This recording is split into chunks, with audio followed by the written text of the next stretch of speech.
To all my worriers out there, my overthinkers, my highly anxious folks that are constantly worrying about whether or not your partner truly loves you, right? To the point that you monitor their every move, watching their behavior like a hawk, right? You start analyzing every single text message, over analyzing everything they do or don't do, everything they say, don't say, all the things, right? You're worried about the wrong thing. I got a secret for you. You do not need to know without any doubt, with absolute certainty, that your partner truly loves you in order to have a happy, successful, harmonious, vibrant relationship. I know it sounds crazy, but I'm going to tell you why. And before I tell you why, no, I don't mean you want to just go be in a relationship to where your partner may not actually love you and you're just okay with that. You're so happy anyways because it doesn't matter. No, that's not what I'm saying. What I'm saying is you want to have a partner that loves you, right? And you should do your due diligence to make sure that you're committing to a person that actually is capable of doing that or actually wants to do that. You should do your preliminary work to make sure that's a thing.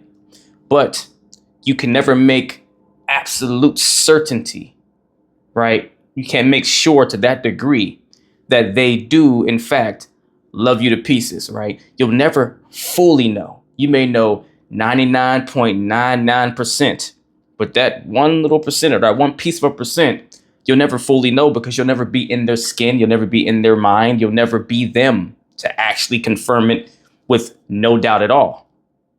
But so many of you are out there trying to navigate and monitor and police your partner in a way that gives you that 100% certainty that you'll never actually get. And it becomes a lot more stressful, a lot more anxiety driven. You worry a lot more. You overthink all the time. You overanalyze everything in the attempt to try to prove something to yourself that you'll never actually be able to do outside of yourself. And the more you try to continuously figure it all out, is the more you steal your own peace from yourself because you're focusing so much on validation and confirmation than just being and enjoying your experience, right? So you have to stop trying to know everything because you never will. You'll never truly know.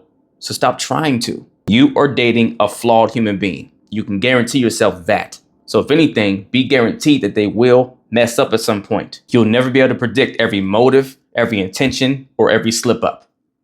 That type of control is impossible. It's exhausting and it just drains you. So stop overworking yourself in a way that's just not feasible or sustainable. Worrying about whether they're faking it or hiding something only builds anxiety, not clarity. It leaves you off worse than you would be, right? Than before you start trying to go on this investigative, interrogator type of journey.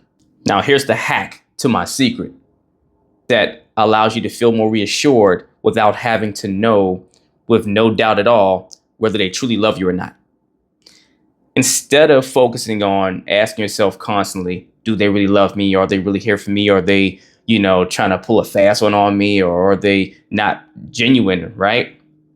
Ask yourself, am I getting the relationship experience that I actually want? Focus on that. Am I genuinely and authentically happy in my relationship experience? Because that's something you can 1,000% confirm or confirm is not true. You can confirm it's accurate or that it's not accurate, right? No one can take that from you because that is yours. No one can convince you that you're not happy in the situation. Only you can convince yourself that you're happy, but you're not, right?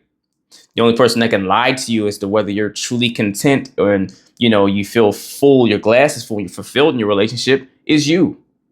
Either you're going to be truthful to yourself or you're going to lie to yourself, right? That's the only thing you should focus on. But if you are genuinely having a great, positive, and loving and healthy experience, as long as you understand what a healthy experience is, right? Meaning it serves you, meaning the experience you're getting is helpful, positive, loving, it feeds your spirit, it builds you up, right? If it does all 5 of those, it's helpful to you, loving to you, positive for you, feeds your spirit, and it builds you up, then it's probably healthy. And therefore, if you're happy in this experience, then that's all you need to know. Because the more you spend time trying to figure out, well, is it as real for them as it is for me? You're ruining the experience that you're already getting. Because let's just say, for instance, that it is not authentic on their end, right? How will you ever truly confirm that? But if you're getting the experience you want anyways, why be so worried about it?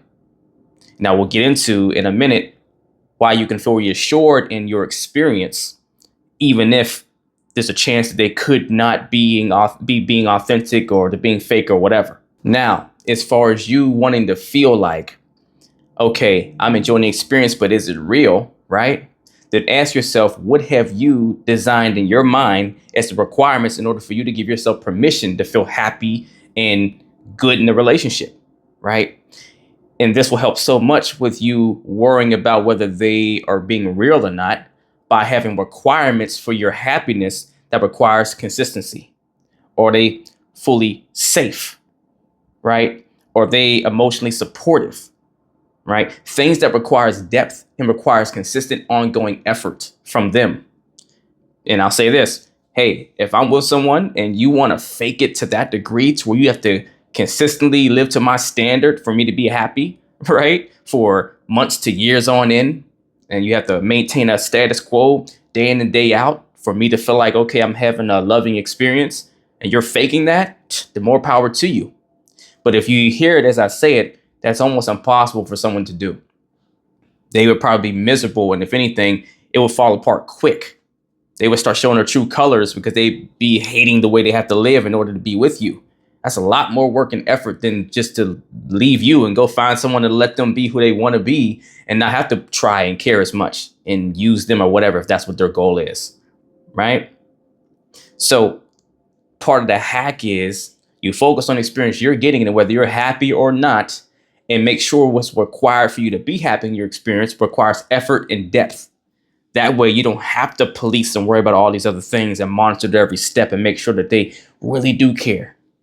And if you're still questioning that, if you're doing all those things, then now you might have a self-worth or value issue to where you don't fully believe someone could truly love you the way they are, right? But if you don't have that issue, then focus more on what you know about your experience than worrying about whether they're authentically trying to bring it to you or not, if you're requiring authentic things or habits or practices in order to be happy with somebody. So quite simply said, if the experience matches what you need, trust that. See, people put so much emphasis on how well I can trust my partner to open up even more. And I don't know if I can fully let you in and all these things. I got burnt in the past. Well, forget that. Trust your experience. Trust yourself. Trust that you understand when you're having a good, healthy experience because you require things that you have to be healthy to offer, right? And if you're not getting that experience, it doesn't match what you need, then now you stop things and you address it to make sure you're getting the experience that you need. And if you can't get that, you exit. It's very simple, right? And you can spend more time enjoying your experience versus worrying through your experience. To learn to not only trust them, but trust yourself. That means after you've identified clearly what a healthy relationship or experience looks like for you, right? Your job is not to monitor them, it's to check in with yourself. Cut all that complex, X factor piece out of the equation because they're going to be flawed. They're going to do all sorts of things. But you don't have to be in doubt about your experience. You know yourself. And if not, get to know yourself. And if nothing else, you should be able to trust yourself. And if you can't, work on that first before you work on how well you can trust them. So literally ask yourself, does this feel right to me? Am I showing up fully and feeling emotionally safe? Can I trust the space we've built together here? Right? And whatever your answers are to that is telling you so much more than trying to monitor them ever could. And that becomes your vetting system. And no one can fake that for too long to be a contribution to your vetting system. And if they do for some reason or somehow, for whatever crazy agenda they have, more power to them. At least you got to be happy along that whole ride. And the moment they stop doing the things that contributed to your happiness in the way that you vetted and you addressed it and they weren't willing to keep working with it, then now you just check out and you leave. Not saying it won't be painful to walk away from someone that you invested into emotionally. And I get it. We don't want to waste our time with someone, but it's always a crapshoot. You never know how it's going to turn out. That's life. So you might as well enjoy the ride while you're on it and just make sure you vetted it well enough to know that you're enjoying the ride from an understandable, logical, and healthy way.